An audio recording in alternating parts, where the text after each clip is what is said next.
ನನ್ನೆಲ್ಲ ಪ್ರೀತಿಯ ಬಂಧುಗಳಿಗೆ ನಮಸ್ಕಾರ. ಯೂತ್ ಮೋಟಿವೇಶನ್ಸ್ ಕನ್ನಡ ಚಾನೆಲ್ಗೆ ನಿಮಗೆಲ್ಲರಿಗೂ ಪ್ರೀತಿಯ ಸ್ವಾಗತ. ಪ್ರತಿಯೊಬ್ಬರ ಜೀವನದಲ್ಲಿ ಬೆಳಕು ಬಂದಾಗ ನಮಗೆ ಜ್ಞಾನೋದಯವಾಗುತ್ತದೆ. ಅಂದರೆ ಮನುಷ್ಯ ಒಂದು ಕಾಲಘಟ್ಟದಲ್ಲಿ ಕತ್ತಲೆ ಅವರನ್ನು ಆವರಿಸುತ್ತೆ. ಆ ಕತ್ತಲೆಯಿಂದ ಆಚೆ ಬರಲು ಒಳಗೊಳಗೆ ಪರದಾಡುತ್ತಾರೆ, ತಮ್ಮನ್ನೇ ತಾವೇ ಹಿಂಸಿಸಿಕೊಳ್ಳುತ್ತಾರೆ. ಆದರೆ ಸರಿಯಾದ ವ್ಯಕ್ತಿಗಳು ಅವರ ಬದುಕಿಗೆ ಕಾಲಿಟ್ಟಾಗ ಬದುಕಲ್ಲಿ ಬೆಳಕು ಮೂಡುತ್ತೆ. ನಿಮಗೆಲ್ಲ ಗೊತ್ತಿರಬಹುದು ಅಂಗುಲಿಮಾಲನ ಕತೆ.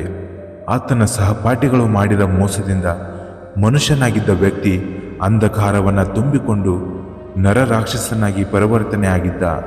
ಆತನ ಬಾಳಲ್ಲಿ ಬೆಳಕಾಗಿ ಬಂದದ್ದು ಭಗವಾನ್ ಬುದ್ಧರು. ಅದೇ ರೀತಿ ನಿಮಗೇನಾದರೂ ತೊಂದರೆ ಆಗ್ತಾ ಇದ್ರೆ, ಮನಸ್ಸಿಗೆ ನೋವು ಆಗ್ತಾ ಇದ್ರೆ, ತಲೆಯಲ್ಲಿ ಅಂಧಕಾರ ಅಹಂಕಾರವನ್ನು ತುಂಬಿಕೊಂಡಿದ್ದರೆ ತಲೆ ಕೆಡಿಸಿಕೊಳ್ಳಬೇಡಿ.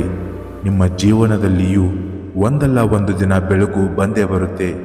ಅಂತಹ ವ್ಯಕ್ತಿಗಳು ನಿಮ್ಮ ಜೀವನದಲ್ಲಿ ಬಂದೇ ಬರ್ತಾರೆ. ಇವತ್ತಿನ 3 ಕಥೆಗಳು ನಿಮಗೆ ಪಾಸಿಟಿವ್ ಫೀಲನ್ನು ಕೊಡಬಹುದು. ಈ ವಿಡಿಯೋವನ್ನು ಸ್ಕಿಪ್ ಮಾಡದೆ ಪೂರ್ತಿ ನೋಡಿ. ಮೊದಲನೇ ಕತೆ, ಇನ್ನೊಬ್ಬರ ವ್ಯಕ್ತಿತ್ವವನ್ನು ಅಳಿಯುವುದಕ್ಕೆ ಮೊದಲು ನಿಮ್ಮನ್ನು ನೀವು ಅಳಿದುಕೊಳ್ಳಿ. ಝೆನ್ ಮಾಸ್ಟರ್ನಿಂದ ದೀಕ್ಷೆ ಪಡೆದ 4 ಶಿಷ್ಯರು ಜಪಾನ್ಗೆ ಬರುತ್ತಾರೆ. ಗುರುವಿನ ಆದೇಶದಂತೆ ಮೌನಾಚರಣೆಗೆ ಮುಂದಾಗಿ ಧ್ಯಾನ ಪ್ರಕ್ರಿಯೆಯಲ್ಲಿ ತೊಡಗುತ್ತಾರೆ. ಆದರೆ ಝೆನ್ ಮಾಸ್ಟರ್ ಇನ್ನೂ ಜಪಾನ್ಗೆ ಬಂದಿರುವುದಿಲ್ಲ. ಶಿಷ್ಯರು ತಾವು ಭಾವಿಸಿದಂತೆ ಮೊದಲ ದಿನ ಕಳೆಯುತ್ತಾರೆ. ಮೌನ ವೃತ್ತವನ್ನು ಅವರು ಪರಿಪೂರ್ಣವಾಗಿ ಪಾಲಿಸುತ್ತಾರೆ. ಮರುದಿನ ಸಂಜೆಯಾಗುತ್ತಿದ್ದಂತೆ ದೀಪದ ಎಣ್ಣೆ ಮುಗಿದು ಬೆಳಕು ಮಂದವಾಗುತ್ತದೆ. ಆ ವಿದ್ಯಾರ್ಥಿಗಳ ಗುಂಪಿನಲ್ಲಿದ್ದ ಒಬ್ಬ ವ್ಯಕ್ತಿಗೆ ಏನು ಮಾಡಬೇಕು ಎನ್ನುವುದು ತಿಳಿಯುವುದಿಲ್ಲ. ಅವನು ತುಂಬ ಕೋಪಗೊಳ್ಳುತ್ತಾನೆ. ತಾಳ್ಮೆ ಕಳೆದುಕೊಂಡು ದೀಪವನ್ನು ಉರಿಸು ಎಂದು ದೊಡ್ಡ ಧ್ವನಿಯಲ್ಲಿ ಬದಿಯಲ್ಲೇ ಇದ್ದ ಸೇವಕನ ಮೇಲೆ ರೇಗುತ್ತಾನೆ. ಆತನ ಕೂಗು ಕೇಳಿದ ಅವನ ಗೆಳೆಯ ಕುತೂಹಲದಿಂದ ಹಿಂತಿರುಗಿ ನೋಡುತ್ತಾನೆ. ತನ್ನ ಗೆಳೆಯನನ್ನು ಉದ್ದೇಶಿಸಿ, ಝೆನ್ ಮಾಸ್ಟರ್ ಹೇಳಿದಂತೆ ಮೌನವಾಗಿರಬೇಕು ಎಂಬ ಸಂಗತಿಯನ್ನು ಮರೆತು ಬಿಟ್ಟಿಯಾ ಎಂದು ಪ್ರಶ್ನೆ ಮಾಡುತ್ತಾನೆ.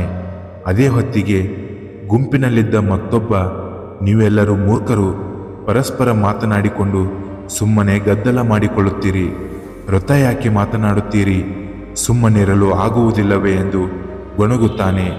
ಅಷ್ಟಕ್ಕೆ ಅವನು ಮಾತು ನಿಲ್ಲಿಸುವುದಿಲ್ಲ. ಮುಂದುವರೆದು, ನಿಮಗೆಲ್ಲ ಹೋಲಿಸಿದರೆ ನಾನೊಬ್ಬನೇ ಸುಮ್ಮನಿದ್ದೇನೆ ಎನ್ನುತ್ತಾನೆ. ವಾಸ್ತವವಾಗಿ ಅವನೇ ಮೌನವನ್ನು ಮುರಿದಿರುತ್ತಾನೆ.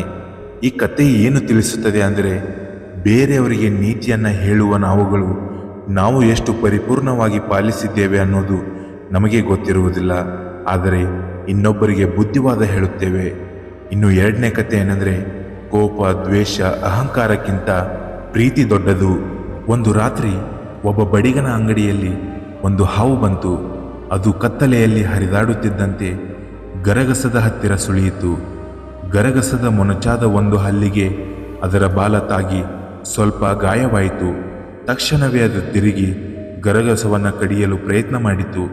ಅದರಿಂದ ಹಾವಿನ ಬಾಯಿಗೆ ಗಾಯವಾಯಿತು.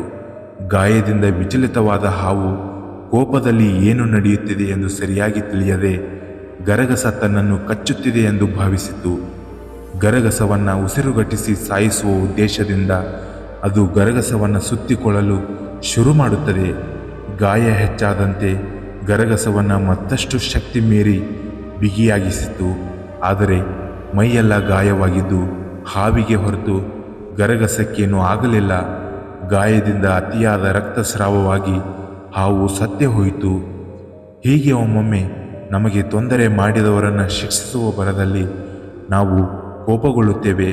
ಕೋಪದಲ್ಲಿ ಪ್ರತಿಕ್ರಿಯಿಸಿ ಅವರಿಗೆ ಹಾನಿ ಮಾಡಲು ಪ್ರಯತ್ನ ಮಾಡುತ್ತೇವೆ. ಆದರೆ ನಿಜವಾಗಿಯೂ ನಾವು ನಮಗೆ ಶಿಕ್ಷಿಸಿಕೊಂಡಿರುತ್ತೇವೆ. ಕೆಲವು ಘಟನೆಗಳನ್ನು, ಕೆಲವು ವ್ಯಕ್ತಿಗಳನ್ನು, ಅವರ ಕಟು ಮಾತುಗಳನ್ನು ನಿರ್ಲಕ್ಷಿಸುವುದು ಒಳ್ಳೆಯದು. ನಮಗಾದ ಕ್ಷಣಿಕ ನೋವಿನಿಂದ ನಾವು ತಪ್ಪು ಹೆಜ್ಜೆ ಇಟ್ಟು ಪರಿತಪಿಸುವಂತೆ ಆಗಬಾರದು. ದ್ವೇಷ, ಉದ್ವೇಗಕ್ಕಿಂತ ಪ್ರೀತಿ, ಸಹನೆ ಬಹಳ ದೊಡ್ಡದು. ಇನ್ನು 3ನೆಯ ಕಥೆ ಏನೆಂದರೆ, ಯಾವ ಸಂದರ್ಭವೂ ಯಾವ ಕ್ಷಣವೂ ಶಾಶ್ವತವಲ್ಲ. ಒಬ್ಬ ವ್ಯಕ್ತಿ ಝೆನ್ ಗುರುಗಳಲ್ಲಿಗೆ ಬಂದು, ಗುರುಜಿ, ಬದುಕಿನ ಯಾವ ಜಂಜಾಟಗಳನ್ನು ನನ್ನನ್ನು ತಾಕಬಾರದು, ಯಾವ ಖುಷಿಯೂ ನನ್ನ ತಲೆಗೇರಬಾರದು, ಸದಾಕಾಲ ಸಮಚಿತ್ತದಿಂದ ಬದುಕಬೇಕೆಂದರೆ ಏನು ಮಾಡಬೇಕು ಎಂದು ಕೇಳಿಕೊಂಡ. ಆಗ ಜನ್ಗುರು ಹೇಳಿದ, ತುಂಬ ಸುಲಭ. ಒಂದೇ ಒಂದು ಮಂತ್ರವನ್ನು ನೀನು ಸದಾ ನೆನಪಿನಲ್ಲಿಟ್ಟುಕೊಂಡರೆ ಸಾಕು. ಸಮಚಿತ್ತ ಗಳಿಸುವುದು ಅಷ್ಟೊಂದು ಸುಲಭವೇ? ಹಾಗಾದರೆ ಆ ಮಂತ್ರವನ್ನು ನನಗೆ ದಯಪಾಲಿಸಿ. ಈ ಕ್ಷಣ ಶಾಶ್ವತವಲ್ಲ ಎನ್ನುತ್ತಾರೆ ಜನ್ಗುರುಗಳು. ಹಾಗೆಂದರೆ ಏನು ಸ್ವಾಮೀಜಿ ಎಂದು ಆ ವ್ಯಕ್ತಿ ಕೇಳ್ತಾನೆ. ಅದಕ್ಕೆ ಜನ್ಗುರುಗಳು ಹೇಳುತ್ತಾರೆ, ಈ ವಾಕ್ಯಕ್ಕೆ ಎಂಥ ಶಕ್ತಿ ಇದೆ ಗೊತ್ತೇ? ಸಂತೋಷದಲ್ಲಿರುವವನಿಗೆ ಎಚ್ಚರಿಕೆಯನ್ನು, ದುಃಖದಲ್ಲಿರುವವನಿಗೆ ಸಮಾಧಾನವನ್ನು ಕೊಡುವ ಏಕೈಕ ವಾಕ್ಯ ಇದು. ನೀನು ಸುಖದ ಸುಪ್ಪತ್ತಿಗೆಯಲ್ಲಿದ್ದಾಗ ಈ ವಾಕ್ಯವನ್ನು ಮರೆಯಬೇಡ, ಏಕೆಂದರೆ ಸಂತೋಷ ಶಾಶ್ವತವಲ್ಲ. ಹಾಗೆಯೇ ಕಷ್ಟದಲ್ಲಿದ್ದಾಗ ಈ ಮಾತನ್ನು ನೆನಪು ಮಾಡಿಕೊ.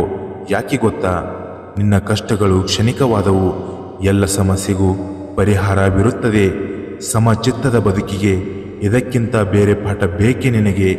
ಬದುಕೆ ಕ್ಷಣಿಕ ಎಂದ ಮೇಲೆ ಕಷ್ಟ ಸುಖಗಳು ಶಾಶ್ವತವೇ. ಜೀವನ ಸುಖಕರವಾಗಿದ್ದಾಗ ಅದನ್ನು ಅನುಭವಿಸಬೇಕು. ಹಾಗೆಯೇ ಕಷ್ಟಗಳು ಎದುರಾದಾಗ ಭರವಸೆ ಕಳೆದುಕೊಳ್ಳಬಾರದು. ಸಮಾಧಾನದಿಂದ ತಾಳ್ಮೆಯಿಂದ ಇರಬೇಕು. ಈ 3 ಕಥೆಗಳು ನಿಮಗೆ ಇಷ್ಟವಾಗಿದ್ದರೆ ನಮ್ಮ ಯೂತ್ ಮೋಟಿವೇಶನ್ಸ್ ಕನ್ನಡ ಚಾನೆಲನ್ನು ಲೈಕ್ ಮಾಡಿ, ಸಬ್ಸ್ಕ್ರೈಬ್ ಮಾಡಿ ಹಾಗೂ ಬೆಲ್ ಐಕಾನ್ ಮೇಲೆ ಕ್ಲಿಕ್ ಮಾಡಿ. ಧನ್ಯವಾದಗಳು. ಜೈ ಹಿಂದ್, ಜೈ ಕರ್ನಾಟಕ ಮಾತೆ.